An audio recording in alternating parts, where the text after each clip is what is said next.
Welcome back, beautiful and amazing human beings. And in this video, we're just going to talk about the next potential big global conflict and one of the worst acts of treason that was committed by former President Barack Obama. Now, of course, this news won't be a surprise to anyone who has been subscribed to this YouTube channel, but there's a lot of new evidence that is worth considering and should be brought to the mainstream in order to actually have some accountability here. Now, before we start, we only exist as an independent news organization because of your support and because of merchandise we sell, like these t-shirts on teesprings.com/WeAreChange. Now, there is a new report that came out last week that is finally getting some media coverage right now that details how Barack Obama's administration knowingly funded Al-Qaeda, even continuing payments to the Al-Qaeda group after learning that this was a designated terror organization. Specifically, the ISRA, the Karatamam-based Islamic Relief Agency, which received a $200,000 taxpayer-funded grant from the Barack Obama administration. And when looking into the details of this entire organization, there's no way the government didn't know that this was a terrorist-linked organization. Even according to the U.S. Treasury in 1997, they linked the group to raising $5 million for Osama bin Laden. The U.S. government even noted that this organization sought to help relocate Osama bin Laden in order to safe harbor him, and the organization was detailed even raising more funds in 2003 specifically for Hamas suicide bombings, as well as in 2004, including the U.S. office of this specific organization illegally transferring $1.2 million to Iraqi insurgents and other terrorist groups that would directly fight against U.S. soldiers on the ground there. And with full knowledge of all this information about this specific group, then in 2014, Barack Obama and his administration approved a grant of almost $200,000 to that specific organization. And this is from Barack Obama's administration, whose biggest claim to fame and so-called success was allegedly killing Osama bin Laden. Now, here's the really interesting part. A part of the large sum of money that was given to all these different organizations, members of the U.S. Agency for Internal Development specifically asked that the money shouldn't be sent to the ISRA, to which the World Vision Organization, which received a lump sum of the money from Barack Obama, asked Obama's administration to pay them money for work performed. And now this is the really crazy part, the proof in the pudding here. Then after all of that happened, on May of 2015, the Office of Foreign Assets Control authorized another one-time transfer of almost $125,000 specifically to the ISRA. So not only before, but also during the transfer, people within the government were like, these guys are terrorists. Knowing that, they still sent the money. They still sent more money after that. And I know some lefty types are going to make the argument that this was government incompetence, that this was an accident. But after looking at the details, tell me if I'm wrong. This definitely does not seem like an accident. And if you look at the other developments happening right now with radical Islamic terrorist groups, especially in Syria as we're speaking, I'm sorry, but that's treason. And what we're seeing here is only the tip of the iceberg. It's pissing in a bucket compared to the other covert operations that the Obama administration ran, not only in Iraq, but Libya and Syria as well, that corroborate all of these other stories highlighting how the Obama administration financed radical Islamic terrorism.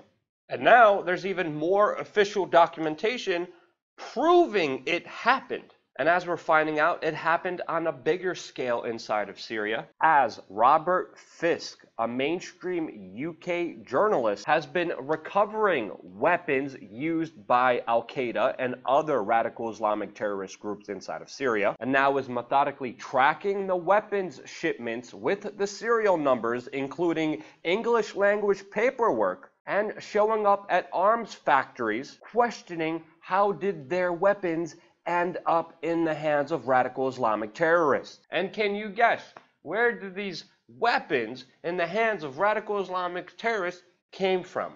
Well, they came from Raytheon. They came from US, UK, and Saudi Arabian companies that were illegally shipped in there to support them for regime change against Bashar al-Assad. And that was the primary goal of Barack Obama and Hillary Clinton when she was Secretary of State, to overthrow the president of Syria, Bashar al-Assad, at all costs, including arming, funding, and building up radical Islamic terrorists who, of course, not only commit atrocious terrorist acts inside of Syria, but also have exported that to the Western world, with many people in major cities having to deal with it. And there was so much weapons thrown into Syria to accomplish that job that even CIA rebels were fighting Pentagon-backed rebels in that region. And this is something that myself and David Icke have been calling out ever since 2014, even before ISIS was on the world stage. We were telling you about the radical Islamic terrorists that the Obama administration was financing that was going to create chaos all around the world. And they did, as we're seeing more ISIS-related inspired attacks happening all around the world that wouldn't be possible if ISIS wasn't propped up in the first place. With even a recent attack happening in Toronto that killed 2 people and wounded 13, which ISIS claimed responsibility for, which of course is a minimal effect compared to the atrocities that they are now committing inside of Syria, where 250 innocent people were killed by ISIS inside of Syria, with dozens being kidnapped and threatened to be burned alive, most of them being women and children. And guess what? The media that supposedly cares about the Syrian children, about the supposed chemical weapons attack that affected a significantly smaller portion of people than this attack, there's absolutely no mention of this because it doesn't go along with their pro-war, pro-overthrow Bashar al-Assad agenda. And that's why whenever you watch the mainstream media and they're talking about a humanitarian crisis, there's a bigger agenda always behind it, because they don't give a damn about human life. And nor does the government with their support of radical Islamic terrorism. And this is why right now all of the major ISIS cells and members are clamoring towards the Al-Tanf area, which of course is a US occupied area, where they think they would have safe haven since, you know, it was those guys who armed them and gave them a gun in the first place. And this is why Russia, with their own geopolitical interest, is in that country as well, fighting on the other side, with major contentious points between them and the United States, with of course electronic warfare that's happening between the 2 world powers right now. And hell, has brought relations between Russia and the United States at an all-time low, to even where the United States killed over 100 Russian mercenaries in that country. And it has been Russia, Iran, and the Syrian government that has been mainly fighting against and pushing against these radical Islamic terrorists that of course existed and were supported by Saudi Arabia, Israel, and the United States. And that's why even Donald Trump's Defense Secretary Mattis said the only reason that Bashar al-Assad is still in power is because of Iran. Or as other people see it, the only reasons Christians weren't killed by Al-Qaeda in Syria is because Iran helped defeat them.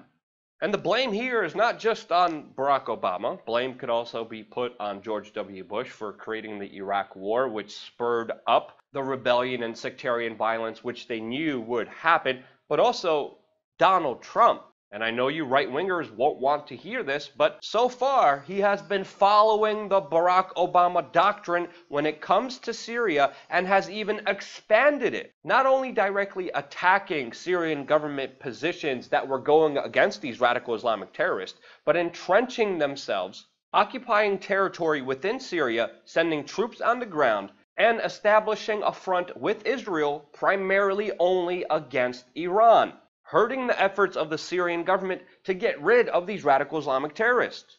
And Israel still is thwarting those efforts, even just a few days ago shooting down a Syrian warplane that was going against these rebels, primarily because they don't want to see a Syrian victory, which of course would bring Iranian influence right on the doorsteps of their border. But the compromise for that is supporting global terrorism all around the world. And Donald Trump is playing along with that doctrine, as even the Prime Minister of Israel, Netanyahu, was bragging about how it was Israel that convinced Donald Trump to quit the Iran nuclear deal and raise tensions between the United States and Iran. And that's why we're hearing from many insider sources that Donald Trump is thinking and considering about launching an attack with Saudi Arabia against Iran. Now, Defense Secretary General Mattis has underplayed these rumors, even though Australian government officials came out and openly spoke about Donald Trump getting ready to strike Iran. Now, the geopolitical situation is very perplexing, to say the least, because Donald Trump even just recently said, with no preconditions, he would meet with the Iranian leader anytime that they want, which means that he's open to discussions and talking to them. But with his approach, many analysts and experts say that this, of course, won't work, since there needs to be concessions on both sides, which, of course, Donald Trump has verbally said that he is not open to making. As well as filling his cabinet with neoconservative warmongering hawks like John Bolton don't help the situation, since it has been a neocon wet dream in order to attack Iran for the benefit primarily of Israel. And that's why I think a possible conflict with Iran and Saudi Arabia, aka also the United States, is very likely. Will it happen? We, of course, will see by October of this year. With, of course, Russia being a major partner with Iran, the situation is less likely, but still probable and should be on everyone's radar. And again, this is just one problem of many that originated from Barack Obama and his financing of radical Islamic terrorists, and now the world will have to deal with it, as not only the White Helmets, an organization that has been pictured with, held guns with, and participated with radical Islamic terrorist groups inside of Syria, are being evacuated from that country with the help of Israel and the United States, being relocated now in Canada and the European Union, with not only them being a cause for more potential attacks in the Western world, but also the remaining ISIS radical Islamic fighters that are now headed for their way back into Europe, as even the BBC documented a huge influx of them illegally crossing the border into Europe, since, of course, they are mainly defeated inside of Syria and no longer have any safe haven. Which again leads to a recipe for disaster, like happened with Salam Abedi, who fought alongside jihadis for US regime change inside of Libya, was rescued by British sailors, relocated to the United Kingdom, and became a suicide bomber, killing 22 people there. And if you think this thing is not done by design, you have another thing coming. Whenever there's a major terrorist attack, we have people hating each other. This is why we have the alt-right, because again, it follows the basic procedures of problem, reaction, solution. The government helps foment a problem happening, the public responds and reacts in a way that works for the benefit of not only the state, but also the private corporate interests that benefit off of all of these terrorist attacks that happen in the Western world, boosting not only police and military budgets and also defense spending, but most importantly, divide and conquering people, having each other hate one another for their skin color or religion, and then the government gets away with atrocious crimes like Barack Obama has committed, and yes, sadly, Donald Trump is going along the course with, especially in Yemen, where he is backing Saudi Arabia and Sunnis, sending US troops there on the ground, fighting against mainly Houthi rebels that are Iranian-backed, but also fighting Al-Qaeda rebels in that country. And again, do not ever expect the US mainstream media to get into the way of any of this real, actual important information that you deserve to know, because Because yet again, it doesn't matter if it's a Republican or Democrat as president of the United States, they will always push for war and distract you with stupid, idiotic nonsense like MSNBC that has done 455 Stormy Daniels segments within this last year and 0 about the war on Yemen that Donald Trump has his fingerprints on. And you know, it's causing the worst humanitarian crisis in this world right now. And that's why channels like me and others like it, who actually are telling you this actual information, are on the frickin' chopping block of major social media companies that are also influenced, directed, and cooperate with those same interests pushing for more war. More divide and conquer, more distractions, hating your fellow man, instead of actually dealing with the issue of government. So yeah, that's happening. And we're getting screwed here pretty heavily by Facebook, YouTube for just expressing this message on a level where it's even perplexing to know if I should even continue doing this. But for now, I'm still here, and to help us get around these censors, share this video with your friends and family members. It's more important than ever. All the sources to this video will be in our Steemit post. Let me know what you think in the comment section below. If you think I'm wrong, I would love to hear it. But even if you do, regardless of that, I love you guys. Thank you so much for watching. Stay tuned for a lot more.